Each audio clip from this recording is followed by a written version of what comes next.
Welcome to Email After Hours by SenderScore, powered by Validity. We're your hosts. My name is Guy Hansen. And I'm Danielle Gallant, and this is Email After Hours.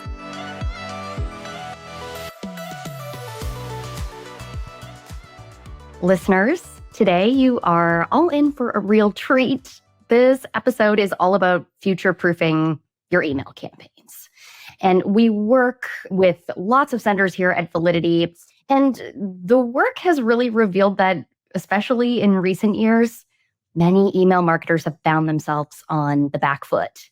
Whether it's Apple's mail privacy protection, forcing senders to go beyond opens to understand email engagement, the EU's GDPR legislation that essentially codified subscriber consent laws, or Gmail and Yahoo's recent bulk sender requirements, many senders have just found themselves waiting for the next email bomb to drop and then scrambling to react. So joining us today is a genuine titan of the industry, Al Iverson. Now, Al's LinkedIn bio focuses on his deliverability creds, and they're pretty impressive, but they don't even start to do justice to his broad and deep knowledge and expertise of the email ecosystem.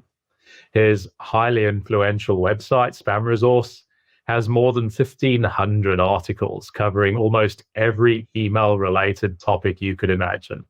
And he's had more than 4 million visits since it launched.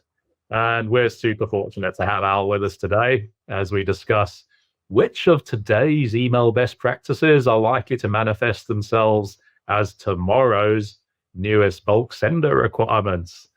Welcome to the show, Al. It's such a pleasure and privilege to have you with us today. Thank you, Guy. Thank you, Danielle. Yeah, this is awesome. It's wonderful to get a chance to chat with you and sort of expand my horizons and figure out what have I not talked about before that we can actually maybe I'll turn this into a follow-up article on Spam Resource if we come up with something new.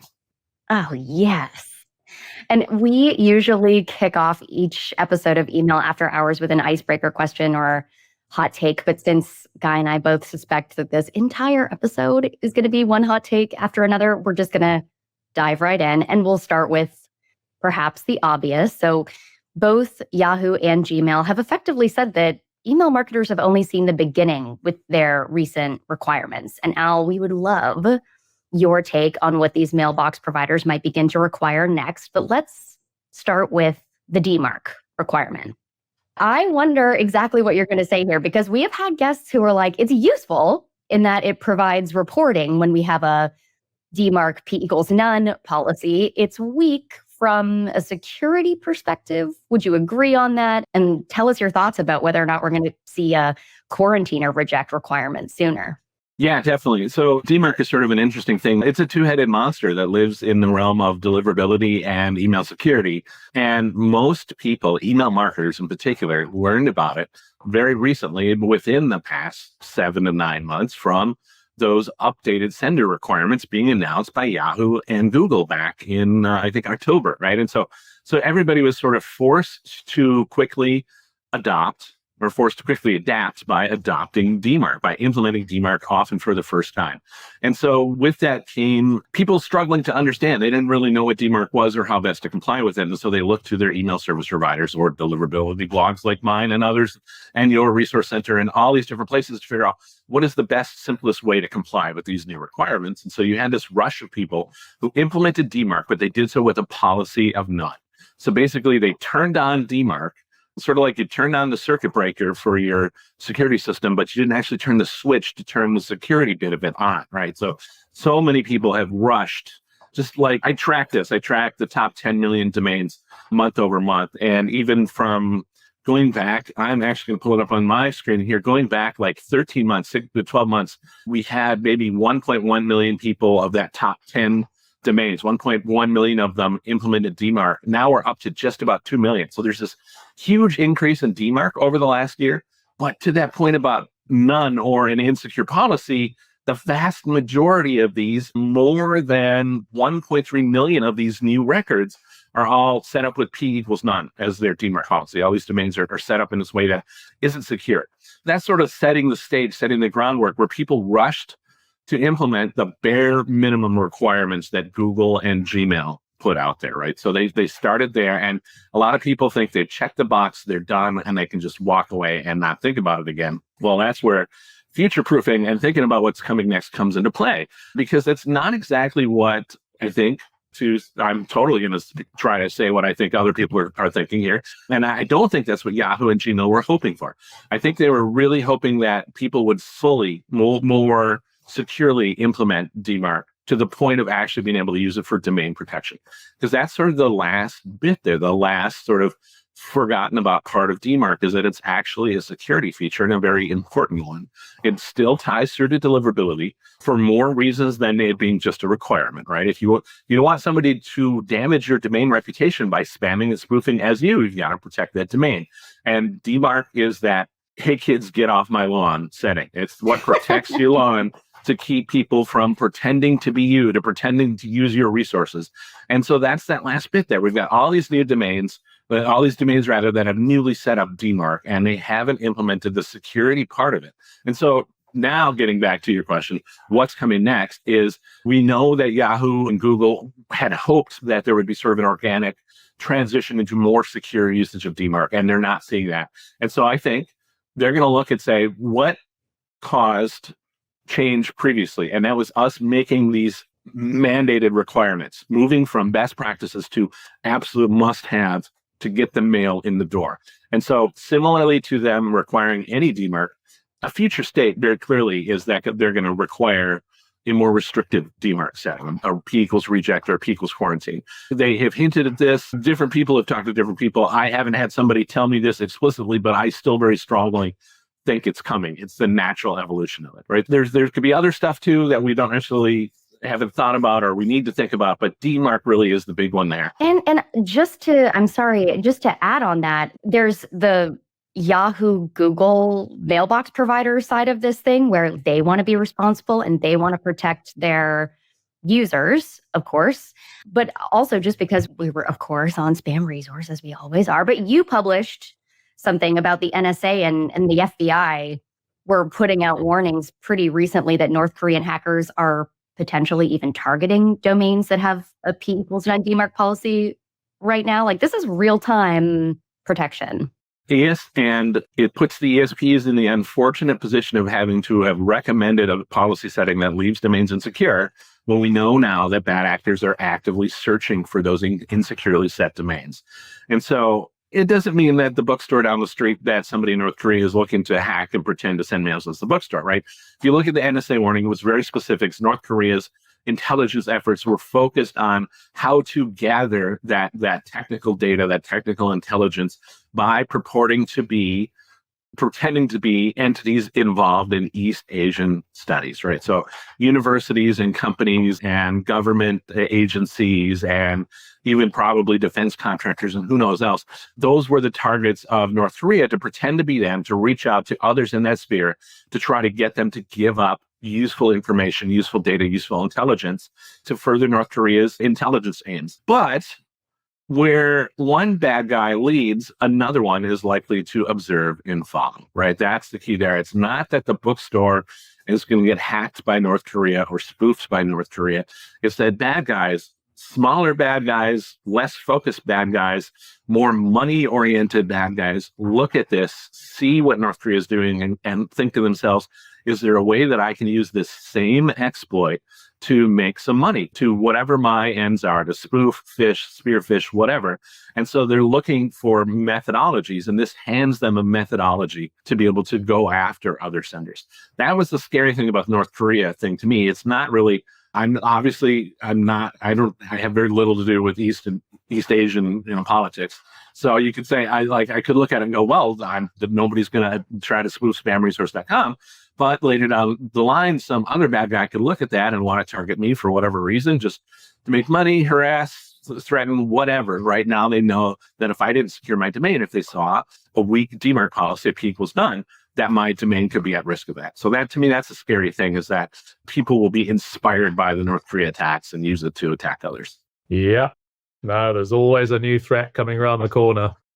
Anyway, listen, we could have probably spoken all afternoon about DMARC, but there's more questions. And another of the new Gmail and Yahoo requirements was, of course, the implementation of one-click list unsubscribe as defined by RFC 8058.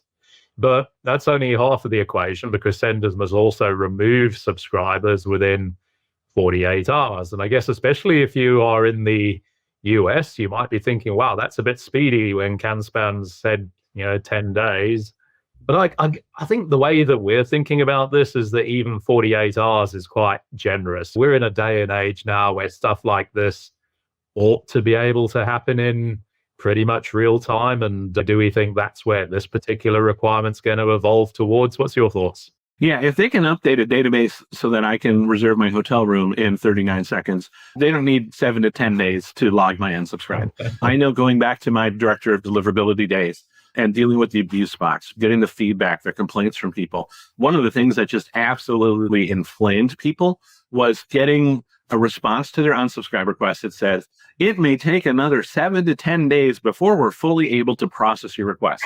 So basically, when somebody unsubscribes, if you respond with, that's great, thanks for unsubscribing, I'm going to spam you for another week, that's insulting. That set people off. People do not want to hear that. If people are telling you that they want the mail to stop, it should stop instantly.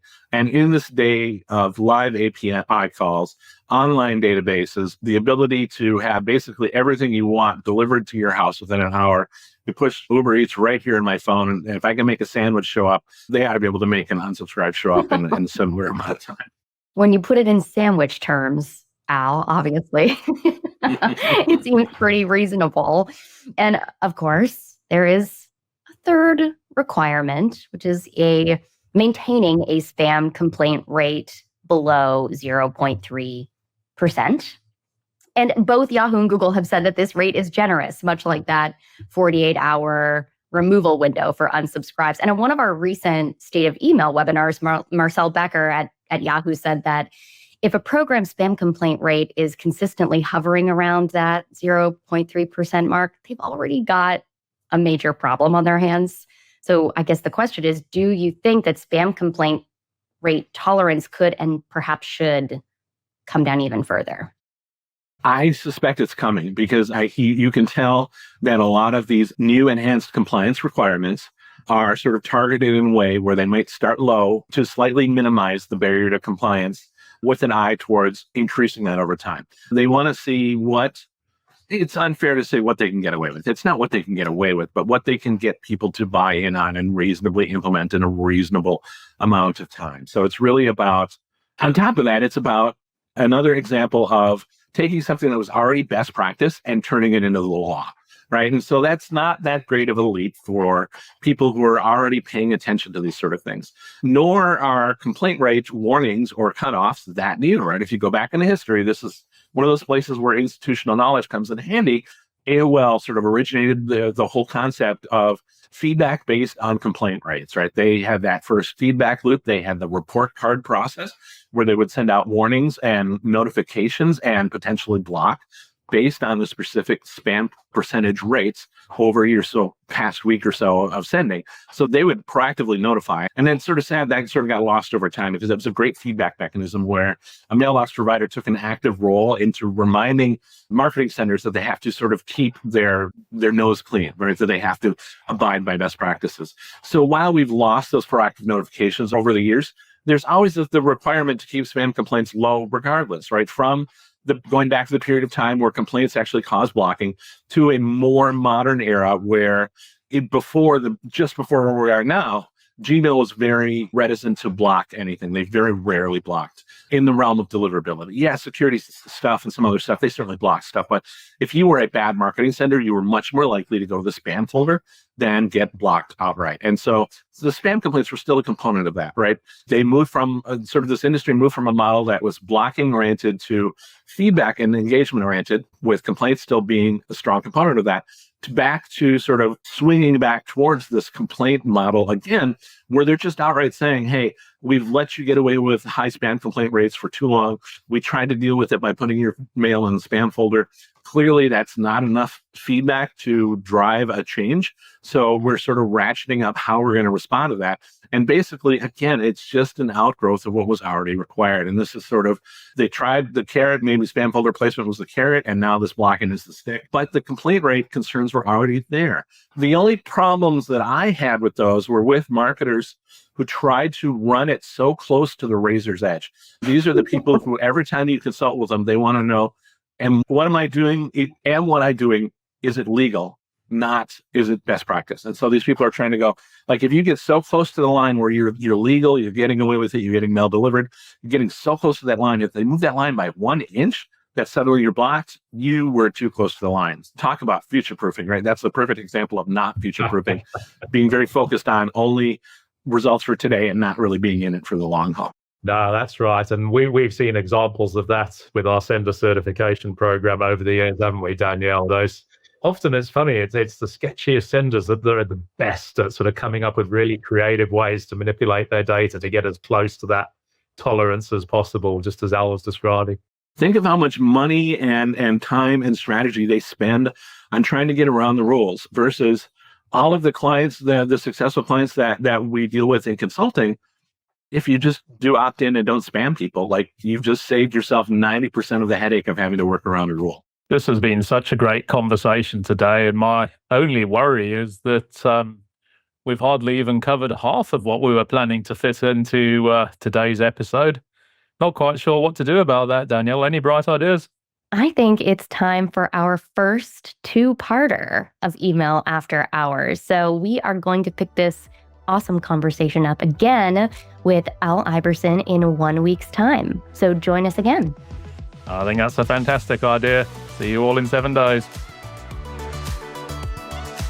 Be sure to tune in next time and hit subscribe so you don't miss any future episodes. And don't forget to visit senderscore.com for loads more great resources to help you become a stronger sender. To all you sleepless senders out there, thank you for joining us after hours, and see you next time.